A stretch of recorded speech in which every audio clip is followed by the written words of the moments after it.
Hey guys, good evening and welcome to Devbhoomi career point. आशा करता हूँ आप सभी लोग स्वस्थ होंगे, काफ़ी अच्छी आपकी स्टडी चल रही होगी।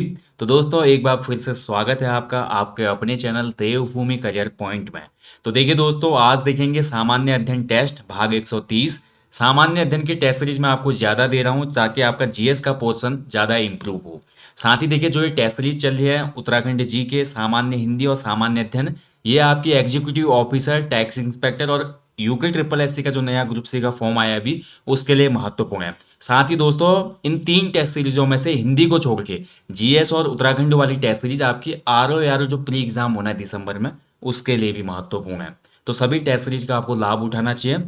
और साथ ही मैं बोलना चाहूँगा दोस्तों, 26 नवंबर को जो आपका executive officer and tax inspector का एग्जाम है, उसके लिए टेस्ट सीरीज प्रारंभ हो चुकी है। आप टेस्ट सीरीजों में इनरोल कर सकते हैं।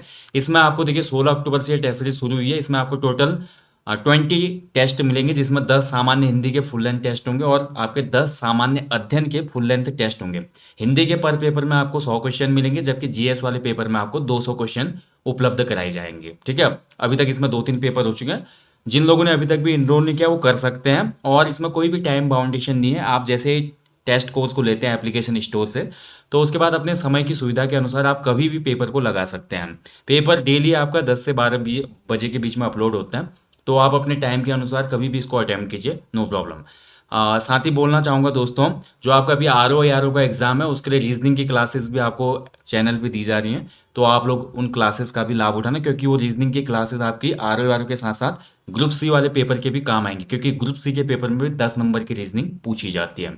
तो चलिए, अब सेशन को मैं शुरू करता हूँ। साथ ही अगर इस टेस्ट सीरीज को आपने लेना है ईओटीआई वाली, तो इस वीडियो के डिस्क्रिप्शन बॉक्स में लिंक है टेस्ट सीरीज का, आप डायरेक्ट जा सकते हैं वहाँ पे। चलिए, आज का सेशन शुरू करेंगे। आज देखेंगे सामान्य अध्ययन टेस्ट, और आज है भाग 130। तो पहला क्वेश्चन है आपके सामने स्क्रीन पे। चलिए शुरू करते हैं। ठीक है, बताइए इनमें से कौन सा एक आनुवंशिक रोग नहीं है। देखिए, पूछ रहा है कि कौन सा इनमें से एक जेनेटिक डिजीज नहीं है। अब देखिए, ईओटीआई वाला जो आपका पेपर है, आर का जो पेपर है, उसमें जीएस के पोर्शन में सामान्य विज्ञान के प्रश्न पूछे जाएंगे। तो इसलिए सामान्य विज्ञान के प्रश्नों को भी मैं इस टेस्ट सीरीज में ऐड कर रहा हूँ। ठीक है, तो पहला क्वेश्चन जो है आपका, कौन सा है इसमें, बताइए। जेनेटिक डिजीज नहीं है। जेनेटिक डिजीज का मतलब ये होता है कि ऐसी डिजीज जो एक पीढ़ी से दूसरी पीढ़ी में जाने की संभावना रहती है, जाती है। ठीक है, तो इस क्वेश्चन का जो राइट आंसर हो जाएगा पहले क्वेश्चन का, वो हो जाएगा, इनमें से देखा जाए तो सभी जो डिजीज हैं रतौंधी को छोड़कर, वो आपका आनुवंशिक रोग है। तो ऑप्शन ए सही है इसमें। आपका जो रतौंधी है, जो कि विटामिन ए की कमी से होता है। ठीक है, विटामिन ए की कमी से होता है रतौंधी। रात्रि अंधता भी कहते हैं इसको। बाकी रंजकहीनता, हीमोफीलिया एंड कलर ब्लाइंडनेस, ये सभी जेनेटिक डिजीज होते हैं। ठीक है, एक पीढ़ी से दूसरी पीढ़ी पीढ़ी में जाते रहते हैं। तो पहले क्वेश्चन का आंसर हो गया ऑप्शन है रतौंधी। चलिए आगे बढ़ेंगे अगले क्वेश्चन की तरफ। अगला क्वेश्चन है, 1857 के विद्रोह को स्वतंत्रता की पहली लड़ाई किसने संबोधित किया था। तो 1857 का जो रिवोल्ट हुआ था, इसको किसने बोला था, फर्स्ट फाइट फॉर फ्रीडम या इंडिपेंडेंस। ठीक है, तो ये बोला था, ये स्टेटमेंट दी थी आपकी विनायक दामोदर सावरकर जी ने। ठीक है, तो ऑप्शन बी इसका राइट आंसर हो जाएगा, सावरकर जी का स्टेटमेंट है। चलिए आगे बढ़ेंगे अगले क्वेश्चन की तरफ। विजयनगर साम्राज्य की वित्तीय व्यवस्था की मुख्य विशेषता क्या थी। तो विजयनगर साम्राज्य, देखिए हम पढ़ते हैं विजयनगर साम्राज्य दक्षिण भारत में फला फूला था। और विजयनगर साम्राज्य की अगर मैं बोलूं वित्तीय व्यवस्था की जो मुख्य विशेषता थी, सबसे अच्छा जो मैनेजमेंट किया था इन्होंने, भू राजस्व वाला किया था। ठीक है, तो ऑप्शन इसका राइट आंसर हो जाएगा, भू राजस्व। ठीक है, वेरी इंपॉर्टेंट क्वेश्चन दोस्तों। विजयनगर साम्राज्य की जो स्थापना की थी, ये किसने की थी, हरिहर और बुक्का नाम के दो भाई ने। ठीक है, हरिहर और बुक्का, कई बार क्वेश्चन बनता है। और जब देखिए विजयनगर साम्राज्य की स्थापना हो रही थी, उसमें दिल्ली सल्तनत पे कौन राज कर रहा था, तो उसमें था मोहम्मद बिन तुगलक। ठीक है, मोहम्मद बिन तुगलक के टाइम पीरियड पे विजयनगर साम्राज्य अस्तित्व में आया था। ठीक है, बार बार क्वेश्चन बनते हैं। ठीक है, तुगलक होगा, माफ कीजिएगा। ऐसे जो हमारे देखिए विजयनगर साम्राज्य के आसपास ही दोस्तों बहमनी साम्राज्य, हसन गंगू, ये भी स्थापित होता है। ठीक है, तो ये क्वेश्चन हमेशा एग्जाम में बनते हैं, आपको इंपॉर्टेंट क्वेश्चन याद रखने हैं जो कि बार बार एग्जाम में बनते हैं। चलिए आगे बढ़ेंगे अगले क्वेश्चन की तरफ। मगध साम्राज्य का वास्तविक संस्थापक कौन माना जाता है। तो देखिए, जो मगध साम्राज्य था, हमने जब 16 महाजनपदों वाला चैप्टर किया था अभी हाल में एमसीक्यूज में, उसमें मैंने आपको बताया 16 महाजनपदों की जानकारी देने वाला बौद्ध ग्रंथ है अंगुत्तर निकाय। ठीक है, अंगुत्तर निकाय में पता चलता है और साथ ही उसमें ये भी बताया गया कि जो मगध महाजनपद था वो सबसे शक्तिशाली महाजनपद था, और मगध को स्थापित करने का श्रेय जाता है बिंबिसार को। ठीक है, ऑप्शन डी इसका राइट आंसर हो जाएगा, बिंबिसार। ठीक है, बिंबिसार किस वंश से था? तो ये हर्यक वंश का शासक था, हर्यक। चलिए आगे बढ़ेंगे अगले क्वेश्चन की तरफ। भारत में भूमि सुधार कार्यक्रम का एक उद्देश्य नहीं है, देखिए नहीं है पूछ रहे हैं इनमें, तो इनमें से कौन सा है भारत में जो भूमि सुधार कार्यक्रमों से रिलेट नहीं करता? तो देखिए भारत में किसानों के या भूमिहीनों की दशा सुधारने के लिए भूमि सुधार कार्यक्रम लाए गए थे।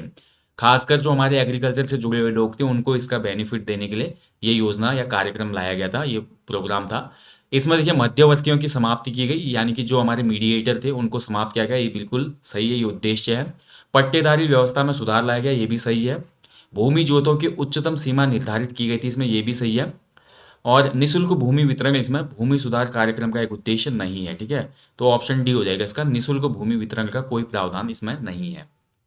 चलिए आगे बढ़ेंगे। निम्न में से कौन सा रूपांतरित चट्टान का एग्जाम्पल है? तो बताइए इनमें से, देखिए चट्टानों के भी प्रकार होते हैं, आपको पढ़ना चाहिए। चट्टानों के अलग अलग आग्नेयी चट्टानें होती हैं, आपकी रूपांतरित चट्टानें होती हैं, ठीक है, कायांतरित होती हैं, तो आप अवसादी होते हैं। सबको आपको पता होना चाहिए कि किसका एग्जाम्पल क्या होता है। रूपांतरित जो चट्टान होगी उसका एग्जाम्पल है इसमें स्लेट। ठीक है, ऑप्शन सी इसका राइट आंसर हो जाएगा, स्लेट। चलिए आगे बढ़ेंगे अगले क्वेश्चन की तरफ। इनमें से एक सुमेलित नहीं है, तो बताना है कौन सा सुमेलित नहीं है। एक तरफ हार्मोन दिए गए हैं, दूसरी तरफ उनसे रिलेटेड कार्य दिए गए हैं। तो देखिए इंसुलिन जो हार्मोन होता है रक्त शर्करा का नियंत्रण करता है बॉडी में, बिल्कुल सही है। मेलाटोनिन जो है ये निद्रा का नियंत्रण करता है, अगर शरीर में मेलाटोनिन की कमी होगी तो नींद ना आने की बीमारी हो जाती है, तो ये भी बिल्कुल सही है। ऑक्सीटोसिन जो होता है स्तन ग्रंथि से दुग्ध का निस्सरण करता है, बिल्कुल सही ऑक्सीटोसिन। तभी आपने सुना भी होगा, न्यूज़ में काफ़ी बार रहता है कि जो हमारे डेयरी फार्मिंग वाले लोग होते हैं वो गाय भैंसों को ऑक्सीटोसिन का इंजेक्शन लगाते हैं ताकि वो ज़्यादा दुग्ध उत्पादन करें। ठीक है, तो ये भी बिल्कुल सही है। गैस्ट्रिन जो हार्मोन है ये रक्तचाप का नियमन नहीं करता, ये गलत हो जाएगा। ठीक है, गैस्ट्रिन जो हार्मोन है ना, ये शरीर में जो दोस्तों हमारे पाचन से संबंधित क्रियाएं होती हैं, ठीक है, पाचन, ये पाचक हार्मोन है एक हिसाब का, तो पाचन से संबंधित क्रियाओं को नियंत्रित करता है, तो रक्तचाप वाला नहीं होगा, तो ऑप्शन डी हो जाएगा इसका उत्तर। ठीक है, ये सुमेलित नहीं है इसमें। चलिए आगे बढ़ेंगे अगले क्वेश्चन की तरफ। ये तो भाई करंट का क्वेश्चन है, ये आएगा आने वाले किसी एक एग्जाम में क्वेश्चन आपको 101% दिखेगा, 200% क्वेश्चन आपको दिखेगा, गारंटी दे रहा हूँ मैं इसकी। इजराइल से भारतीयों की वापसी हेतु भारत सरकार ने कौन सा मिशन चलाया? देखिए भारत सरकार ऐसे मिशन चलाते रहती है, वो बात इजराइल की हो, भूकंप ग्रसित तुर्की की बात हो, ठीक है, इसके अलावा दोस्तों आपका यूक्रेन से भारतीयों को लाने की बात हो, अफगानिस्तान से लाने की बात हो, तो हर जगह भारत सरकार ने काम किया। कोविड में भी ये किया था मिशन। तो इसराइल से जो भारतीय वापस लाए गए इसके लिए ऑपरेशन अजय चलाया गया है, ठीक है, अभी भी चलाया गया है ये, तो ऑपरेशन अजय। ठीक है, आपको पता है दोस्तों इसराइल और फलस्तीन के मध्य अभी कितना भीषण एक वॉर चल रहा है। ठीक है, जो हमारा फलस्तीन का एक आतंकी संगठन है हमास, हमास ने एक यहाँ पे अटैक कर दिया था इसराइल पे और बहुत से नागरिक मारे गए, तो इसका जवाब देने के लिए अब जो युद्ध है बहुत बदतर स्थिति में चले गया है। हालांकि इंसानियत के लिए कोई भी युद्ध सही नहीं है, बट इसराइल कहीं ना कहीं यहाँ पे एक संदेश भी दे रहा है कि अगर उसके देशों के नागरिक जो हैं उसको कोई अगर नुकसान पहुंचाएगा तो वो फिर छोड़ते नहीं है। ठीक है, तो ये एक देखने वाली बात है, और काफ़ी इजरायली जो है वापस देश भी जा रहे हैं, अपने देश को वापसी कर रहे हैं, तो इससे पता चला कि कितना ज़्यादा उनमें देशभक्ति की भावना है। तो ऑपरेशन अजय, ऐसे ऑपरेशन गंगा था, यूक्रेन से भारतीयों को लाया गया था इसके तहत। ठीक है, यूक्रेन से भारतीयों को। ऑपरेशन दोस्त जो था ये तुर्की में जो भूकंप आया था तुर्की में, ठीक है, तो तुर्की में भूकंप से ग्रसित लोगों के हेल्प के लिए था। चलिए आगे बढ़ेंगे अगले क्वेश्चन की तरफ। ठीक है, तो ये क्वेश्चन भी बन सकता है, इसराइल अभी और इसराइल और फलस्तीन जो कॉन्फ्लिक्ट चल रहा है इसके क्वेश्चन आ सकते हैं आने वाले एग्जाम में। संविधान के भाग 3 में वर्तमान में नागरिकों को कितने मौलिक अधिकार प्राप्त हैं? तो फंडामेंटल राइट वर्तमान में कितने हैं कॉन्स्टिट्यूशन के आधार पे? तो अभी देखिए वर्तमान में केवल 6 हमारे संवैधानिक मूल अधिकार हैं। ठीक है, पहले ये 7 थे, लेकिन इनमें से एक मूल अधिकार को बाद में समाप्त किया गया जिसका नाम था संपत्ति का अधिकार। ठीक है, तो संपत्ति के अधिकार को मूल अधिकार से हटा दिया गया और इसको फिर बाद में लीगल राइट बनाया गया, विधिक अधिकार। ठीक है, क्वेश्चन भी बहुत बार बनता है, विधिक अधिकार। ओके, चलिए आगे बढ़ेंगे अगले क्वेश्चन की तरफ। अगला क्वेश्चन है, देखिए इनमें से कौन संविधान की प्रारूप समिति का सदस्य नहीं था?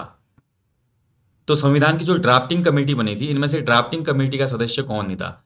देखिए जो प्रारूप समिति थी इसके अध्यक्ष थे भीमराव अंबेडकर जी। क्वेश्चन भी कई बार बनता है कि जो प्रारूप समिति थी इसके ठीक है, अंबेडकर जी थे अध्यक्ष। अलग अलग समितियां बनाई गई थी ना संविधान में, उद्देश्य समिति अलग थी, प्रारूप समिति अलग थी, प्रांतीय समिति अलग थी। ठीक है, तो प्रारूप समिति में के एम मुंशी भी थे भाई, बी आर अम्बेडकर जी भी थे, एन गोपाल स्वामी अयंगर भी थे, जवाहरलाल नेहरू इसमें नहीं थे, तो ऑप्शन डी हो जाएगा इसका, जेएल नेहरू। चलिए आगे बढ़ेंगे। ग्लोबल ग्लोबल हंगर होगा, ये माफ कीजिएगा, हैंगर हो गया। ग्लोबल हंगर इंडेक्स 2023 में भारत का स्थान क्या है? ठीक है, तो हाल में ही ये रिपोर्ट आई थी भाई, ग्लोबल हंगर इंडेक्स, ठीक है, 2023 का। और इसमें देखिए बहुत ही मैं बोलूंगा कि विचित्र तरीके से भारत की रैंक फिर गिर गई है इसमें। पिछली बार भारत की रैंक जहां 107 थी, इस बार भारत का जो रैंक है ग्लोबल हंगर इंडेक्स में, तो वो है 111वीं। ठीक है, तो ऑप्शन बी इसमें सही उत्तर है। देखिए भारत की रैंक इस इंडेक्स में गिरते ही जा रही है। अब इसका क्या रीज़न है ये पता नहीं, क्योंकि भारत में देखिए कृषि प्रधान देश है हमारा, हमारे देश से इतना एक्सपोर्ट होता है। ठीक है, हर जगह पे एक्सपोर्ट किया जा रहा है खाद्यान्नों को। और भारत में ही ग्लोबल हंगर इंडेक्स में भारत की जो रैंकिंग है ये कहीं ना कहीं सोचनीय है, इसको बोल सकते हैं। या आप बोल सकते हैं कि जो रिपोर्ट बनाने वाली एजेंसी है ये किस तरीके से इस रिपोर्ट को पब्लिश करती है। ठीक है, आज पता ही है आपको भारत ग्लोबली कितना ज़्यादा यहाँ पे हाईलाइट है। तो ऐसे इंडेक्स कहीं ना कहीं कुछ तरीके से भी बनाए जाते हैं। ठीक है, इसमें कोई दो राय नहीं है। आप समझ रहे होंगे, जो भी समझने वाले हैं समझ रहे होंगे क्या मैं कहना चाह रहा हूँ। तो ये आप याद रख लो, 111। ठीक है, 3 लोग भूखे हैं, ये आपको याद रखना है। 3 लोग, एक एक एक, तीन, 3 बार इक्के हैं। ठीक है, या 1 और 11 भूखे लोग भाग गए, ये आप याद रखिएगा। आपको ऐसे याद आ जाएगा एग्जाम में। पिछली बार 107 थी 2022 वाले में। चलिए आगे बढ़ेंगे। नीति निदेशक तत्व संविधान के किस भाग में वर्णित है? तो देखिए नीति निदेशक जो तत्व है संविधान के, ये किस भाग में है? तो राइट आंसर हो जाएगा इस क्वेश्चन का भाग 4 क में है। ठीक है, नीति निदेशक तत्व माफ कीजिएगा भाग 4 में है, क में नहीं। ठीक है, ऑप्शन सी इसका राइट आंसर हो जाएगा। पार्ट 4, संविधान का जो पार्ट 4 है इसमें डीपीएसपी दिए गए हैं। और जो राज्य के नीति निदेशक तत्व हैं इनको हमने संविधान में ग्रहण किया है, कहाँ से? आयरलैंड के संविधान से। ठीक है, ये क्वेश्चन भी बनता है, तो किस देश के संविधान से लिया है? आयरलैंड के संविधान से। चलिए आगे बढ़ेंगे अगले क्वेश्चन की तरफ। अगला क्वेश्चन है, देखिए इनमें से कौन सा एक युग्म सुमेलित नहीं है? एक तरफ आपका देखिए जो उसमें गवर्नर जनरल थे उनके नाम दिए गए हैं, और दूसरी तरफ उनसे संबंधित युद्ध दिए गए हैं। ठीक है, तो बताना है आपने इनमें से कौन सा सुमेलित नहीं है। तो देखिए हेक्टर मुनरो, बक्सर का युद्ध बिल्कुल सही है। बक्सर का युद्ध जो था हेक्टर मुनरो था। लॉर्ड हेस्टिंग्स, आंगल नेपाल युद्ध बिल्कुल सही है, जो हमारा यहाँ पे हुआ था आंगल नेपाल युद्ध। इस समय भारत का जो लॉर्ड था वो हेस्टिंग्स था। और चतुर्थ आंगल मैसूर युद्ध में लॉर्ड वेलेस्ली था, बिल्कुल अपने को बंगाल का शेर भी कहता थे। ठीक है, लॉर्ड कॉर्नवालिस तृतीय आंगल मराठा युद्ध, ये गलत हो जाएगा। ठीक है, जब तृतीय आंगल मराठा युद्ध हो रहा था भाई 1817 से 1818 के बीच में युद्ध चलता है 1818 तक। और उसमें जो तत्कालीन गवर्नर जनरल था वो था आपका हेस्टिंग्स। ठीक है, इसमें भी कौन था? हेस्टिंग्स। ठीक है, तो हेस्टिंग इसका राइट आंसर हो जाएगा तृतीय आंग्ल मराठा युद्ध का। तो ऑप्शन डी जो है वो सुमिलित नहीं है इसमें। चलिए आगे बढ़ेंगे। फलों के मीठे होने का कारण क्या है? तो जो फल होते हैं ना पकने के बाद मीठे हो जाते हैं कुछ फल, तो इन फलों के मीठे होने का रीजन क्या होता है? तो फलों का मीठा स्वाद होने का रीजन है फ्रक्टोज, उसमें होती है फ्रक्टोज। ठीक है, तो ऑप्शन ए इसमें सही उत्तर है। चलिए आगे बढ़ेंगे। निम्न में से एक इनपुट डिवाइस नहीं है। तो देखिए इनपुट डिवाइस और आउटपुट डिवाइस दोनों ही आपको पता होने चाहिए भाई, ये एग्जाम में क्वेश्चन बनता है कौन सी इनपुट है कौन सी आउटपुट डिवाइस है। ठीक है, हमेशा एग्जाम में आप देखेंगे एक दो क्वेश्चन बनते हैं इससे कंप्यूटर वाले चैप्टर में। अगर देखें यहाँ पे ध्यान से तो स्पीकर जो है ये एक आउटपुट डिवाइस है, क्योंकि बाहर जाती है ना कंप्यूटर से, जो हमारा निर्देश है वो बाहर स्पीकर में जाता है, वो बजता है। तो कंप्यूटर जब बाहर को निर्देश देता है तो वो आउटपुट डिवाइस होंगे। और जिन डिवाइसों की मदद से हम कंप्यूटर को निर्देश देते हैं, जैसे कि कीबोर्ड, कीबोर्ड में कुछ दबाते हैं तो कंप्यूटर में दिखता है, यानी कि कीबोर्ड कहीं ना कहीं क्या कर रहा है, निर्देश को कंप्यूटर के अंदर ले जा रहा है। तो अंदर ले जाने वाले इनपुट डिवाइस में आएंगे। माइक्रोफोन, आवाज़ जाती है इससे। जॉयस्टिक हमारा गेम खेलने के काम आता है, इससे भी इंस्ट्रक्शंस होते हैं। तो मतलब समझना है आपने, इनपुट डिवाइस वो डिवाइस होंगी जिसमें इंस्ट्रक्शन कंप्यूटर को जाएंगे, और आउटपुट डिवाइस में ही मान लो सिंपल भाषा में जिनसे इंस्ट्रक्शन बाहर जाएंगे। ठीक है, जैसे कि प्रिंटर, प्रिंटर की मैं बात करूँ तो प्रिंटर भी एक आउटपुट डिवाइस है। ठीक है, क्योंकि प्रिंट का जो हमारा कमांड है वो कंप्यूटर बाहर देता है प्रिंटर को। ठीक है, ऐसे में स्कैनर बोलूँ तो स्कैनर आपका क्या हो जाएगा? स्कैनर आपका इनपुट डिवाइस हो जाएगा, क्योंकि इसमें हम कोई कागज स्कैन करते हैं तो कंप्यूटर में दिख जाता है। तो इस तरीके से समझना है इस टॉपिक को, बहुत सिंपल है। आर्टिफिशियल सैटेलाइट पृथ्वी से कैसे ट्रैक किया जा सकता है? तो जो हमारा हम भेजते हैं यहाँ से कृत्रिम उपग्रह जो हम बोलते हैं, तो जो भी सैटेलाइट जाते हैं ऊपर अंतरिक्ष में, उसको किस मेथड के द्वारा ट्रैक किया जा सकता है आसानी से, बिल्कुल। तो इसमें यूज किया जाता है दोस्तों डॉपलर इफेक्ट का, ठीक है। डॉपलर रडार आपने सुना होगा ना, तो यही डॉपलर इफेक्ट आपका यूज किया जाता है। उत्तराखंड में भी आपने देखा होगा कि मौसम की भविष्यवाणी के लिए, क्योंकि मौसम के लिए दोस्तों आपको पता ही है, हमारे कृत्रिम उपग्रह है ना ऊपर, मौसम की जो जानकारी देते हैं। अब मौसम की जानकारी तब देंगे वो जब उपग्रह से हमारा जुड़ा होगा डॉपलर रडार। तो आपने पढ़ा होगा, देखिए उत्तराखंड में जैसे मुक्तेश्वर की मैं बात करूं, मुक्तेश्वर नैनीताल में आपका डॉपलर रडार स्थापित है। तो आपका 2-3 दिन 4 दिन का जो हमारा डेटा होता है मौसम का, कि वेदर का पूर्वानुमान कैसा रहेगा, उसके काम आता है। तो डॉपलर इफेक्ट जो है ये कनेक्ट करता है किसी आर्टिफिशियल सैटेलाइट को आसानी से, ठीक है। चलिए आगे बढ़ेंगे अगले क्वेश्चन की तरफ। इनमें से वेब ब्राउजर नहीं है, तो कौन सा इनमें से वेब ब्राउजर नहीं होगा, बताइए। वेब ब्राउजर, देखिए वेब ब्राउजर आपको पता होना चाहिए, सर्च इंजन क्या होते हैं वो आपको पता होना चाहिए। इसके अलावा जो आपका एंटीवायरस से क्वेश्चन बनाता है, कई बार यूकेपीएससी तो ज़्यादा ही बनाता है, ठीक है। एंटीवायरसों के नाम पता होने चाहिए कुछ कुछ, ठीक है। तो यहाँ से हमेशा क्वेश्चन बन जाते हैं, और एक ही ऐसे ओएस के नाम भी पता होने चाहिए, ऑपरेटिंग सिस्टम, जैसे कि लिनक्स पूछ लेता है, विंडोज़ हो गया, इसके अलावा आईओएस हो गया, एंड्रॉयड हो गया। तो ये सब क्लियर होने चाहिए। अब यहाँ पर ध्यान से देखें तो वेब ब्राउजर नहीं है बोल रहा है वो। तो माइक्रोसॉफ्ट एज भी है, गूगल क्रोम भी है, ओपेरा मिनी भी है, यूसी ब्राउजर भी होता है। गूगल ड्राइव जो है ये आपका वेब ब्राउजर नहीं है। गूगल ड्राइव दोस्तों आपका एक एक ऐसा क्लाउड है जो कि सहूलियत देता है आपको अपनी फाइल्स और डॉक्यूमेंट रखने की, ठीक है। तो गूगल ड्राइव जो होता है ये एक वर्चुअल, आपका बोल सकते हैं कि एक वर्चुअल प्लेटफॉर्म है जहाँ पे आप अपने डॉक्यूमेंट्स को और अपनी फाइल्स को रख सकते हैं, ठीक है। तो गूगल ड्राइव कोई भी वेब ब्राउजर नहीं है, ध्यान रखेंगे। चलिए आगे बढ़ेंगे। इनमें से सुमेलित नहीं है, तो एक तरफ दिए गए हैं प्रदूषक और दूसरी तरफ दिए गए हैं उनसे उत्पन्न होने वाले रोग, ठीक है। तो बताइए इनमें से कौन सा सुमेलित नहीं है। तो पारा जो है, देखिए पारे की विषाक्तता से होता है भाई मिनीमाता रोग, ठीक है, बिल्कुल सही है। कैडमियम, कैडमियम की बीमारी जो होती है उससे इटाई इटाई रोग होता है, सही है। नाइट्रेट आयन की बीमारी से ब्लू बेबी सिंड्रोम होता है, बिल्कुल सही है। फ्लोराइड आयन से तपेदिक, ये बिल्कुल गलत हो जाएगा। फ्लोराइड आयन की अगर विषाक्तता होगी तो इससे जो रोग होता है वो होता है फ्लोरोसिस, ठीक है। कौन सा रोग होता है, फ्लोरोसिस, ठीक है। फ्लोरोसिस नामक रोग हो जाता है। तो ऐसे क्वेश्चन कई बार बनते हैं, और खासकर लोक सेवा आयोग की परीक्षा में तो ऐसे क्वेश्चन बनते ही हैं। अगला क्वेश्चन देखिए, हाई लेवल भाषा में लिखा गया प्रोग्राम कौन सा होता है। तो इनमें से कौन सा प्रोग्राम है जो हाई लेवल भाषा में लिखा जाता है। हाई लेवल में जैसे आपका C++ आ जाती है और दूसरा जावा वगैरह आ जाते हैं, ठीक है। तो हाई लेवल भाषा में जो भी प्रोग्राम होते हैं बहुत ज़्यादा ये जटिल प्रोग्राम होते हैं, और ये सोर्स प्रोग्राम कहलाते हैं, ठीक है। ऑप्शन इसका राइट आंसर हो जाएगा सोर्स प्रोग्राम, ठीक है। ऑप्शन है बिल्कुल सही उत्तर है इसका। चलिए आगे बढ़ेंगे अगले क्वेश्चन की तरफ।